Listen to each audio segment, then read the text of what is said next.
కాంగ్రెస్ 85 స్థానాలను కైవసం చేసుకుంది. బీఆర్ఎస్ 17 కోట్లు గెలవగా బీజేపీ ఒక్క సీటుకే పరిమితమైంది. ఇతరులు 2 చోట్ల గెలవగా ఇక 11 సీట్లలో ఎన్నిక వాయిదా పడింది. ఇక చైర్మన్ ఎన్నికల్లో చిత్ర విచిత్ర పొత్తులు వెలుగు చూశాయి. కొన్ని మున్సిపాలిటీల్లో కాంగ్రెస్ బీజేపీ మధ్య పొత్తు కుదిరితే మరికొన్ని చోట్ల బీఆర్ఎస్ బీజేపీ కలిసిపోయాయి. కాంగ్రెస్ బీఆర్ఎస్ కలిసి కమలం పార్టీకి షాక్ ఇచ్చాయి. ఇక మున్సిపల్ చైర్మన్ల ఎన్నికలు, పార్టీల విచిత్ర పొత్తులు, వాయిదా పడిన సీట్లలో అసలు ఏం జరిగింది, వీటిపై ఇవాళ డిఎన్ఏలో అనాలిసిస్ చేద్దాం. Good evening Bharat. Good evening అన్న. సో ఏం చెప్తారు, పొత్తులపై ఏం చెప్తారు? అండ్ ఈ జరిగిన ఓవరాల్ గా కంటిన్యూస్ గా మీరు అనాలిసిస్ చేస్తూనే ఉన్నారు మున్సిపల్ ఎన్నికలు జరిగిన దగ్గర నుంచి. సో ఏంటి మీ ఈ మున్సిపల్ ఎన్నికల్లో ప్రజాస్వామ్యం అన్నది హత్య చేయబడ్డదని నేను అంట. ప్రజాస్వామ్యం అన్నది హత్య చేయబడ్డది. డబ్బులు రాజకీయాలు గెలిచాయి. నేను ఒక్క పార్టీని ఉద్దేశించాను అట్లా. సిద్ధాంతాలు రాద్ధాంతాలు ఇవేవి సంబంధం లేదు. ఎవరు మున్సిపల్ నేను అందుకనే మొదటి నుంచి వ్యతిరేకించాను. మున్సిపల్ కు అసలు ఈ సిస్టంలో ఎన్నికలు జరగడమే కరెక్ట్ కాదు. కౌన్సిలరు కాంగ్రెస్ బీఆర్ఎస్ గెలుస్తాయి, బీఆర్ఎస్ బీజేపీ గెలుస్తాయి, కాంగ్రెస్ బీజేపీ గెలుస్తాయి. ఎక్కడన్నా ఉంటుందా ప్రపంచంలో? ఇక సిద్ధాంతం ఏముంది, ఇదేముంది. నిన్నగా నేను చెప్పినట్టు అదేమంటారు, కాళ్లపార అని ఆరక ముందే అంటారు కదా, పెళ్లి చేసుకున్న కాళ్లపార అని ఆరక ముందే పెళ్లి చేసుకున్న వాళ్ళు వెంటనే చచ్చిపోతే కాళ్లపార అని ఆరక ముందే కనుమూశారు అన్నట్టు, కాళ్లపార అని ఆరక ముందే నిన్ననే వేరే పార్టీతో గెలిచి ఇవాళ వేరే పార్టీలోకి జంప్ అయి ఓటేసిన పరిస్థితి కౌన్సిలర్స్. అసలు ఇంతమంది కౌన్సిలర్స్ అవసరమా? 2116 మున్సిపాలిటీల్లో 3000 మంది కౌన్సిలర్స్ అవసరమా? దీనివల్ల ఏమైందంటే ఊర్లో ఒకళ్ళ మొహాలు ఒకళ్ళు చూసుకునే పరిస్థితి లేదు. 50 ఓట్లకు 1000 ఓట్లకు ఒక కౌన్సిలర్ పెట్టారు మున్సిపాలిటీలో. పెట్టడం వల్ల ఏమైంది, వాళ్ళు ఇప్పుడు 15 లక్షలు 20 లక్షలు ప్రతి ఒక్కళ్ళు ఖర్చు పెట్టుకున్నారు. ఖర్చు పెట్టుకుని ఆ ఖర్చు ఎట్లా వాపసు రాబట్టాలా అని చూశారు.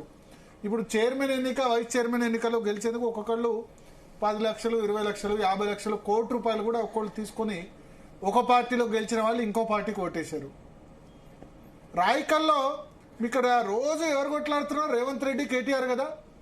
రేవంత్ రెడ్డి కేటీఆర్ రోజు కొట్టుకుంటారు కదా. రాయకల్లో ఏం జరిగిందో తెలుసా? బీజేపీకి 5 సీట్లు వచ్చాయి, కాంగ్రెస్ కు 3 సీట్లు వచ్చాయి, బీఆర్ఎస్ కు 3 సీట్లు వచ్చాయి, ఒకళ్ళు ఇండిపెండెంట్ గెలిచారు. మొత్తం 12 సీట్లు. అక్కడ 7 సీట్లు రావాలి మ్యాజిక్. బీజేపీ 5, కాంగ్రెస్ 3, బీఆర్ఎస్ 3, ఒకటి ఇండిపెండెంట్. అక్కడ ఏం జరిగింది తెలుసా? బీఆర్ఎస్ కాంగ్రెస్ ఇద్దరు కలిసి మున్సిపల్ చైర్మన్ అయిపోయినారు. అంటే రోజు రేవంత్ రెడ్డి కేసీఆర్ కొట్టుకున్నదంతా ఉత్తి ఫైట్ అన్నట్ట.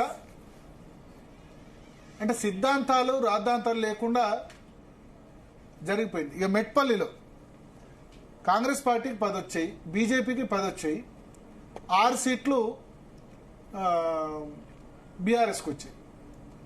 నిన్న మెట్పల్లిలో భారతీయ జనతా పార్టీకి సంబంధించి సమయంలోపు విప్పు కాలేదని చెప్పి, సమయంలోపు విప్పు జారీ చేయలేదని చెప్పి ఇవాళ ఒక కౌన్సిలర్, 10 మంది కాంగ్రెస్ వాళ్ళు ఉన్నారు కదా, ఇండిపెండెంట్ వాళ్ళని తీసుకున్నారు. ఒక కౌన్సిలర్, బీజేపీ కౌన్సిలర్ నిన్ననే గెలిచాడు బీజేపీ మీద. ఇవాళ కాంగ్రెస్ కు ఓటేశాడు. ఓటేస్తే అక్కడ బీజేపీ కార్యకర్తలు ఏం చేశారు తెలుసా? ఆ బీజేపీ జిల్లా అధ్యక్షుడిని లాగి కొట్టారు. ఏం చేస్తున్నావు నువ్వు, విప్పెందుకు జారీ చేయలేదని చెప్పి ఆయన ఇంటి మీద దాడి చేశారు. నిన్న గెలిచిన వ్యక్తి ఇవాళ వేరే పార్టీకి ఓటేస్తే కనీసం 6 నెలల్లో సంవత్సరం అసంతృప్తి, పార్టీ మీద అసంతృప్తి రావడానికి పార్టీ నిన్ననే బీఫాన్ తీసుకుంటేవి, ఇవాళ పోయి కాంగ్రెస్ వైపు చేయెత్తి మెట్టిపల్లిలో. ఇక ఇటువంటి కౌన్సిలర్లు, ఇటువంటి ప్రజాప్రతినిధులు మనం ఎన్నుకున్నావా? అందుకని నేను ఏమంటున్నా అంటే, ఈ మున్సిపల్ ఎన్నికల్లో ఈ పార్టీ ఆ పార్టీ కాదు, ప్రజాస్వామ్యాన్ని అన్ని పార్టీలు కలిసి కూనీ చేసి దగా చేసి ఎందుకు ఇటువంటి రాజకీయాల్లో ఉన్నామా అని అనిపిస్తోంది. మన ఆదిలాబాద్ లో బీఆర్ఎస్ కాంగ్రెస్ బీజేపీకి 21 సీట్లు వచ్చాయి 49కి, బీఆర్ఎస్ కు 6 వచ్చినట్టున్నాయి, కాంగ్రెస్ కు 17 వచ్చాయి. బీఆర్ఎస్, కాంగ్రెస్, ఎంఐఎం, ఇండిపెండెంట్లు అందరు కలిసి, బీజేపీ 22 మంది ఉన్నారు, అందరు కలిసి వాళ్ళు వేశారు. అంటే బీఆర్ఎస్ కాంగ్రెస్ రోజు కొట్టుకుందంతా ఉత్తుత్తి కొట్లాటనా? ప్రజల్ని పిచ్చోళ్ళు చేస్తున్నారా?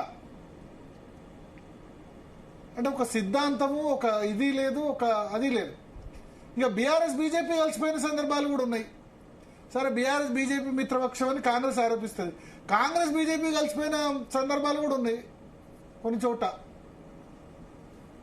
అంటే మున్సిపల్ ఎన్నికల్లో చైర్మన్ దాని గురించి ఇక జనగాంలో అయితే కోరం ఉన్నా చూడండి, జనగాంలో కోరం ఉన్నా సరే అక్కడ వాళ్ళు కాంగ్రెస్ వాళ్ళు వచ్చి గొడవ చేయగానే ఆపేశారు. ఇక అధికార పార్టీ ఎవరుంటే అట్లా చేస్తారు. బీఆర్ఎస్ వాళ్ళు కూడా ఇట్లా చేశారు, ఎత్తుకపోయి అది ఇది కిడ్నాపులు, ఎత్తుకపోవడాలు, అవి చేయడాలు. కరీంనగర్ ఒకటి బండి సంజయ్ తొడగొట్టి సవాల్ చేసి ఎవరు వస్తారు. కరీంనగర్లో కూడా బీఆర్ఎస్ బీజేపీ ఆల్మోస్ట్ కలిపి అనుకున్నారు, వాళ్ళంతా కలిసి కూటమి ఫామ్ చేశారు. కానీ బండి సంజయ్ ఊరుకోలేదు, మీ సంగతి చెప్తామన్నారు. లాస్ట్కు బీఆర్ఎస్ సైలెంట్ అయ్యి వాళ్ళు ఓటింగ్లో పాల్గొనలేదు, ఒకటైపోయింది. ఇక నిజామాబాద్లో అరవింద్ చెప్పినట్టు జరిగింది. మజ్లిసు కాంగ్రెస్ ఇద్దరు కలిశారు, వాళ్ళిద్దరు కలిసి ఫామ్ చేశారు. 18 కాంగ్రెస్ వచ్చాయి, 13 మజ్లిస్ వచ్చాయి, 31 అయిపోయింది. సరే, కాంగ్రెస్ మజ్లిస్ అంటే మనకు తెలుసు, కాంగ్రెస్ మజ్లిస్ అయినా బీఆర్ఎస్ మజ్లిస్ అయినా బైన్సాలో